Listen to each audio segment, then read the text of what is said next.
대한민국 군사정보 채널 대고구려제국 구독과 알림 설정 진심으로 감사드립니다. 군비 경쟁이 세계에서 가장 치열한 동북아시아의 외교 정세에서 굳건하게 살아남기 위해선 140대의 KF-21 전투기 1차 생산은 사실상 명목적인 숫자일 뿐이며 추가적인 생산 라인 가동이 반드시 필요한 상황이 되었습니다. 그런데 KF-21 보라매를 선보였던 한국항공 우주산업이 또 다른 미래를 내다보고 있다는 소식이 들려왔습니다. 현재 한국형 보라매에 대한 미국의 논평이 끊이질 않고 있습니다. 특히 미국의 유명한 무기 분석 싱크탱크 기관인 내셔널 인터레스트는 KF-21 전투기가 완전한 플랫폼을 갖추려면 최소 400대 이상 생산 라인이 갖추어져야만 비로소 부품의 신뢰성과 안정성 그리고 생산 단가와 성능 문제에서 완벽히 입증시킬 수 있다고 진지하게 조언했습니다. 그들의 주장이 어느 정도 납득됩니다. 한국은 2029년까지 140대의 생산량을 1차 목표로 삼아 KF-21 보라매의 생산 라인을 순식간에 가동하는데 완벽하게 성공하긴 했지만 현재 우리나라의 공군의 전력을 보았을 때 최소 400대 이상의 수요와 공급이 있어야만 블록2, 블록3 같은 스텔스기 개발이 원활하게 가능해지는데요. 이어서 내셔널 인터레스트는 KF-21 전투기에 적용된 대한민국의 최첨단 기술력으로 개발한 4대 핵심 기술을 포함해 군사무기 인공지능을 이용하여 데이터를 습득한 뒤 항공 기체의 에러 사항들을 컴퓨터 그래픽으로 미리 환산시키는 디지털 트윈 설계 방식과 22만 개가 넘는 전자장비 부품들을 대량으로 빠르게 제작할 수 있는 분말 소결 방식의 국산 3D 프린팅 스마트 팩토리 시스템을 세계 최정상으로 끌어올린 한국의 첨단 기술력을 평가했는데요. 이러한 주장을 뒷받침하는 논리로 또 다른 미국의 방산 언론 매체 랜드 코퍼레이션의 칼럼을 인용했습니다. 게시된 내용에는 KF-21에 대한 진정한 강점을 알아보자는 군사무기 보도가 있었습니다. 그들이 주장한 내용에 따르면 한국산 항공기는 생산 대수가 많을수록 더욱 이득이 된다며 한국은 T-50 개발에서 시작되어 KF-21 생산 공장 구축을 위한 밑바탕을 그렸고 공격형 항공기인 FA-50으로 개량을 거치며 세계적인 베스트셀러로 등극했다고 말했습니다. 이어서 미국의 방산기업 로키드 마틴이 한국을 시찰했을 때 주목했던 0.1mm의 오차도 허용하지 않는 초정밀 형태의 한국형 조립 시스템인 파스 시스템 등 다양한 기술들을 접목해 KF-21 전투기의 생산성을 최대치로 극대화하고 있다고 소개했는데요. 물론 비행 안정성을 보장해줄 기체 제어 항공장비 개발 경험에서 한국은 제1십 같은 중국산처럼 위험하지 않고 안정성이 충분히 검증된 터보팬 엔진을 도입하는 결정을 KAI가 직접 내렸다며 적전투기와 전투를 펼칠 때 가장 필수적인 한국산 전투기 탑재용 A사 레이더의 자체 개발 성공 역시 굉장히 높이 평가했습니다. A사 레이더 개발은 어느 국가의 전투기 개발 척도를 나타내는 상징적인 장비이며 한국이 이것을 뛰어넘는데 성공했다고 콕 집어 언급했는데요.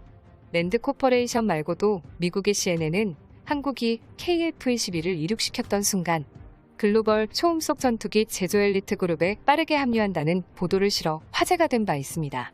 한국은 자체 개발한 스텔스 전투기를 출시해 군사 강대국만이 독점하던 선진 전투기 생산국 클럽에 합류하고 최고의 수출 동력 및 일자리 창출을 희망하는 52억 달러 규모 프로그램을 성공적으로 끝마치게 된다고 소개했습니다.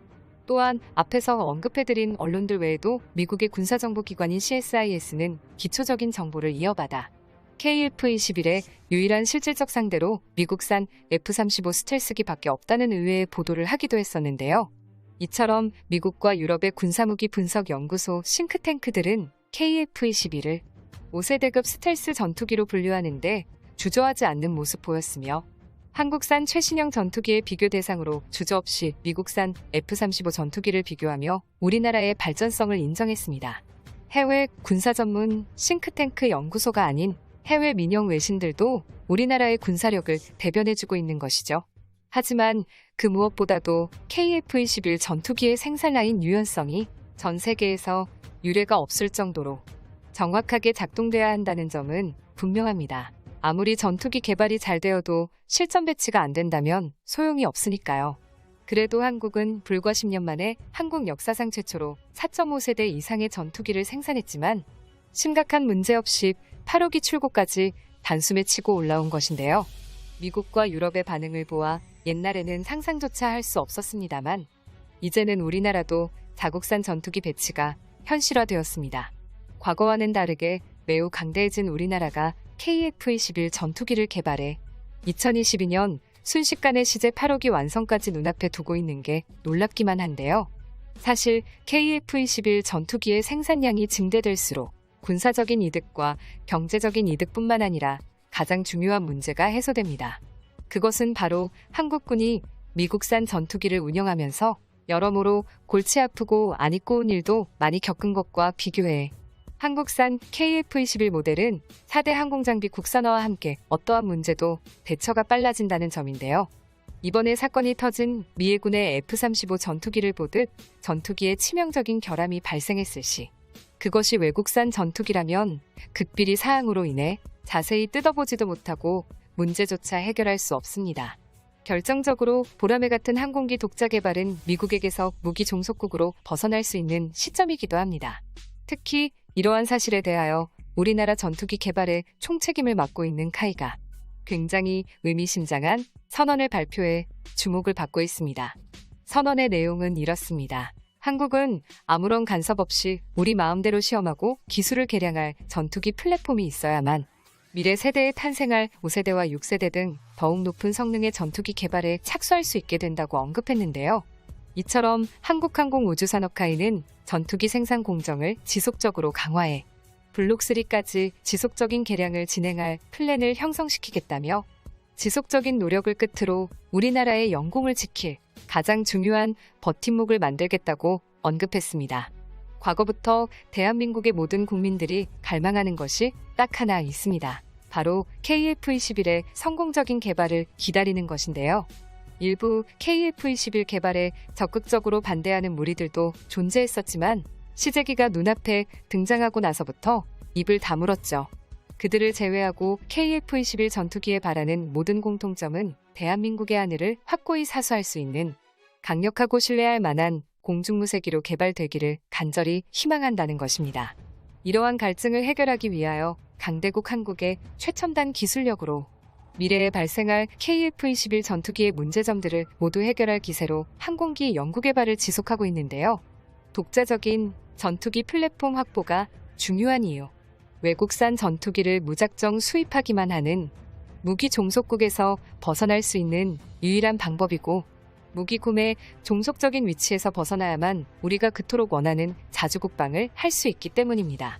KF-21의 개발에서 불가능의 영역으로 알려졌던 이슈들은 국내 기술 확보와 자체 개발 역량 강화를 통해 하나씩 극복해 나가고 있는데요.